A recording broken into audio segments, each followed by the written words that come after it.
Papa Mama, saudara-saudari yang Tuhan Yesus kasihi, Shalom. Selamat berjumpa dalam kasih Kristus. Gereja Persekutuan Orang Percaya semakin kesini semakin terancam identitas dan integritasnya. Omong orang percaya betong omong kasih, batang omong mengasihi, ini menjadi ciri hidup orang percaya. Tapi kenyataannya, benarkah kasih itu dinyatakan dengan sungguh-sungguh dalam hidup orang percaya hari ini? Mari batang cek, apakah kasih itu sungguh-sungguh dinyatakan, disaksikan, diberitakan? Beta mau bertanya mulai dari Bapak Mama majelis jemaat ataupun pengurus-pengurus gereja.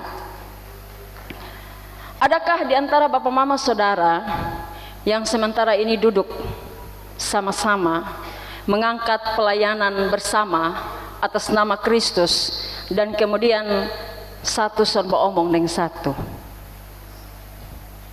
Perang dingin begitu. Atau kalau mau omong tapi sekedarnya saja karena asma kermana ketong majelis nah. Ada kok? Ya, nanti jawab di rumah sah. Adakah juga jemaat yang batong datang sama-sama memuliakan Tuhan, beribadah bersama? Adakah di antara kita yang sementara ini beribadah tapi sementara tercerai-berai, terpecah? Entah karena persoalan pribadi kah, keluarga kah, kelompok, atau mungkin politik juga. Pilkada su habis tapi ketumpung son bater enak sampai hari ini. Ada kok. Dan ketong harus jujur bahwa kerap ini, persoalan-persoalan ini batong bawa masuk dalam gereja. Ada dalam pelayanan gereja. Karena itu ada blok-blok. Dalam persekutuan ada blok. Blok A, blok B, ada besti kelompok A, kelompok B. Ya. Majelis juga terbagi-bagi. Kopendeta sesuada. Ya. Kadang potong biasa dengar ada kalimat bilang begini, ingat toh, masalah di luar jangan pernah bawa masuk dalam gereja. Bapak Mama kalau dengar ini kalimat sama kayak ketong paling berhikmat sudah. Karena ketong bisa pilah mana soal di darat dan mana soal di laut. Batong son bawa yang dari darat datang di laut dan laut son bawa pi darat. Tapi sadar atau tidak, satu sisi kalimat ini batong ada bungkus batong pung persekutuan dengan kemunafikan, dengan kepura-puraan. Persekutuan jemaat gereja orang percaya, di mana bacaan kita menyebutkan kerukunan, akhirnya menjadi apa? Persekutuan yang palsu, kerukunan yang palsu, orang percaya yang palsu. Batong pakai topeng juga semua dalam gereja. Ketika pelayanan, ketika berdoa, ketika ketong bernyanyi, ketika ketong memuliakan Tuhan, ketika ketong bersafaat, ketika batong ada dalam pengakuan iman, ketika ketong berjabat tangan, melepas senyuman, ketong pakai topeng.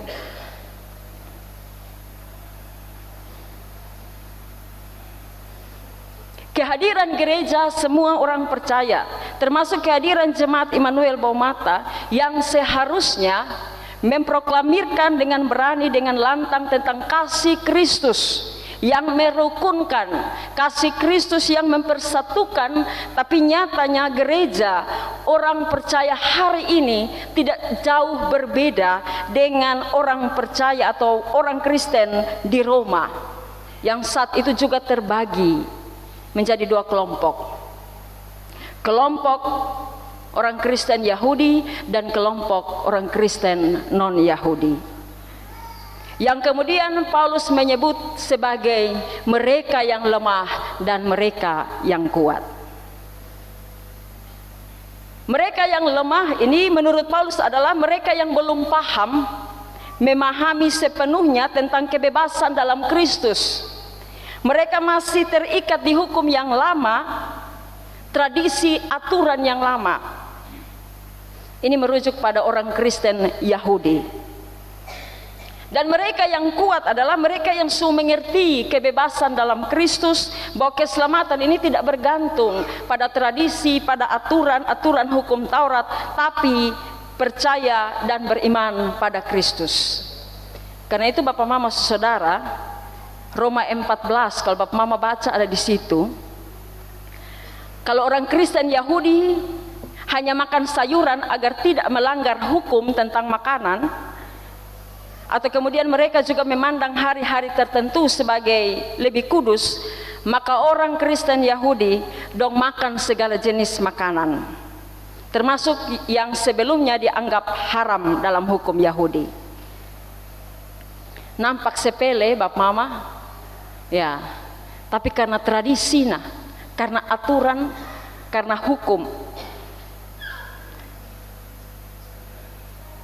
Betong ini kalau dalam gereja lalu ada yang berdiri dan berkata dulu itu pendeta dulu itu aturan ketong dulu begini itu berat.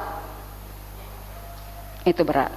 Nah, hal-hal seperti inilah yang kemudian membuat jemaat Kristen di Roma ini, orang percaya di Roma ini kerap bersitegang, dong saling menghakimi. Satu son diterima satu son mau dekat satu alergi dengan satu son suka satu. Kelompok yang A merasa lebih eksklusif, mereka mengeksklusifkan diri.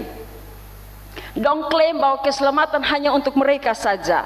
Dong pegang kuat tradisi dan aturan. Kelompok B dia merasa diri paling benar, karena dia menikmati kebebasan dalam Kristus, dan akhirnya satu mulai hakimi satu. Persekutuan orang percaya berubah menjadi apa? Perseteruan, pertikaian, dan ujung-ujungnya apa? Masing-masing mulai cari selamat, masing-masing cari dia pun senang sendiri. Ini kemudian yang Rasul Paulus kasih tahu, kasih ingat, supaya orang percaya baik Yahudi, orang Kristen Yahudi ataupun orang Kristen non Yahudi ini satu terima satu, ayat 7. Kata terimalah dalam bahasa Yunani ini Bapak Mama diterjemahkan menyambut. Terimalah ini menyambut, tapi juga mengambil bagian bersama dengan orang lain. Bapak Mama kalau ketong mau sambut orang, supasti ketong buka ame ketong pung tangan, ketong jalan mendekat. Tidak ada orang yang sambut orang kemudian dia berjalan menjauhi, tidak. Sedangkan kalimat mengambil bagian bersama dengan orang lain menunjukkan bahwa betong memberi diri, betong antar diri di orang lain untuk ada bersama dengan orang lain. Ini menunjukkan memberi diri, antar diri. Dua hal ini, menyambut dan mengambil bagian bersama, dari kata terimalah, ini menunjukkan tindakan dua arah. Ada yang datang, tapi ada yang pi. Lu datang, na beta pigi. Bahkan dalam makna yang lebih luas, dalam konteks relasi, hubungan bersama, kata terimalah dapat dimaknai menerima, menyambut dengan ramah. Menerima, menyambut ke dalam persahabatan. Menerima, menyambut dengan kasih atau penerimaan penuh. Kalau begitu Bapak Mama Saudara-saudara, catatan pertama bagi batong semua, bahwa batong tidak hanya diingatkan untuk satu terima yang lain, bukan hanya lu datang dan beta pi, tapi kemudian kalau sudah mau datang dan sudah mau pi, sudah mau satu terima satu, indahnya jika disertai dengan kasih seorang sahabat yang penuh, yang utuh, yang ramah. Katong pun kasih son bisa setengah-setengah, tapi tulus seperti Kristus yang terima batong dengan penuh. Ayat 7. Teko sonde Bapak Mama Saudara, memang benar, lu datang betapi, batong bakatumu, katong ada sama-sama, duduk sama-sama, layani sama-sama, beribadah bersama, makan sama-sama. Habis itu katong foto bersama, selfie bersama, FB Pro, memuliakan Tuhan yang sama, tapi luarnya ternyata batong hanya pakai topeng sah. Kemunafikan menjadi bagian dalam relasi hidup bersama orang bergereja, orang percaya. Bapak Mama, ini berat Bapak Mama. Tapi suka tidak suka, mau tidak mau, apa yang diingatkan Paulus dari situasi orang percaya di Roma ini adalah sesungguhnya keteladanan yang Tuhan Yesus suka tunjuk, yang Tuhan Yesus sudah kerjakan. Semua ini sudah dicatat di kitab suci. Tinggal Bapak Mama dengan saya belajar, kemudian katong pegang teguh, mengikuti dan melakukan. Itu ayat 4 dan 5. Supaya apa? Supaya kerukunan itu tercipta dengan sungguh. Supaya betul-betul katong adalah persekutuan orang percaya. Betul-betul batong memuliakan Tuhan.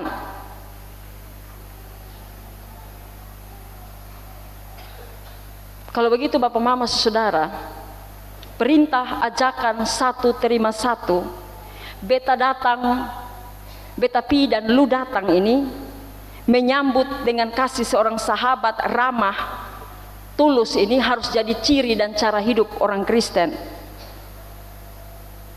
Ini ketempung identitas. Ini ketong harus tunjukkan integritas terbaca dalam tubuh mulai dari gereja. Ini catatan kedua bagi kita. Selanjutnya batong harus akui Bapak Mama bahwa tidak mudah untuk batong bisa satu terima satu. Tidak mudah untuk satu ini sambut satu. Sekalipun Tuhan Yesus suka tunjuk keteladanan. Sebab apa? Ketong manusia ini punya rasa ego dalam diri. Yang kerap buat ketong ini sulit sekali merendahkan diri. Sulit ada dalam kerendahan hati. Yang kemudian buat ketempung langkah kaki ini berat untuk menyambut orang lain, untuk menerima orang lain. Kadang batong sumaju, tapi kemudian ketong mundur lagi. Bahkan ketong berhenti untuk datang dan untuk pi. Untuk satu sambut satu. Apalagi kalau ketong merasa diri paling. Kadang-kadang dalam persekutuan ini kita merasa diri paling benar, paling tua, paling pengalaman, paling berjasa, paling rohani. Nah ini menjadi sekat, ini menjadi tembok untuk kemudian membatasi, memisahkan anggota-anggota tubuh Kristus untuk bersatu, untuk hidup dalam persekutuan yang rukun. Kadang-kadang kita bilang, kalau lu siapa? Lu tahu ada apa? Kau beta jumakan dengan beta pung piring sendiri. Batong tidak menyangkali perbedaan begitu banyak mewarnai persekutuan kita. Katong datang dengan cara pandang yang berbeda, latar belakang gereja, latar belakang keluarga, pendidikan dan lain-lain. Dan bayangkanlah bahwa bagaimana katong banyak orang ini berkumpul satu gereja dengan kepalanya masing-masing. Tapi katong dipanggil untuk jalan di jalan yang sama. Katong dipanggil untuk tujuan sama, visi misi, dipanggil untuk ada dalam kerukunan. Ini memang tidak mudah. Bapak Mama, kata kerukunan di sini diterjemahkan itu berpikir sama. Ya. Memiliki satu pikiran. Itu Roma 15 ayat 5. Merujuk kepada hati yang sepikir. Hubungan yang sehati. Dan ini butuh kerendahan hati. Seonde mudah memang Bapak Mama Saudara. Tapi inilah yang harus ketong perkatakan dan beritakan. Kalau sampai hari ini ada orang yang son bisa sambut orang lain, son bisa terima orang lain, maka dia belum benar-benar menghayati, mengamalkan kasih Kristus. Termasuk akal Bapak Mama, ketika Kristus menerima batong yang berdosa dan batong sesama orang berdosa tidak menerima, menyambut orang lain. Kalau orang hayati dengan sungguh, selami Tuhan pun kasih dan Tuhan pun baik, Roh Tuhan itu akan bekerja, memimpin batong menyambut orang lain, menerima orang lain, untuk kemudian betapi dan lu datang. Di dalam Kristus ini ada pengharapan. Untuk apa? Untuk ketong kembali menata ketempung hidup bergereja. Dalam Kristus ada pengharapan untuk ketong terus bertumbuh dalam iman. Dan itu ditandai dengan apa? Mulailah keluarga A kembali menyambut keluarga B dan sebaliknya. Majelis B kembali menyambut, menerima majelis C. Dengan sendirinya ketong bisa satu hati, satu suara memuliakan Tuhan. Tuhan yang adalah Allah semua orang, semua pribadi, semua yang lemah iman dan semua yang kuat iman, Allah semua kelompok, Allah semua gereja, semua bangsa, bahkan Allah dari semua yang masih jauh yang akan dipanggil dan disambut menurut kasih setia dan anugerahnya. Pulanglah Bapak Mama Saudara, berdoalah, minta Roh Kudus menghayati imanmu, kasih Kristus kuasa kebangkitannya. Dan saya yakin Bapak Mama akan bisa menyambut orang lain, menerima orang lain. Tuhan menolong kita dengan firman-Nya. Amin.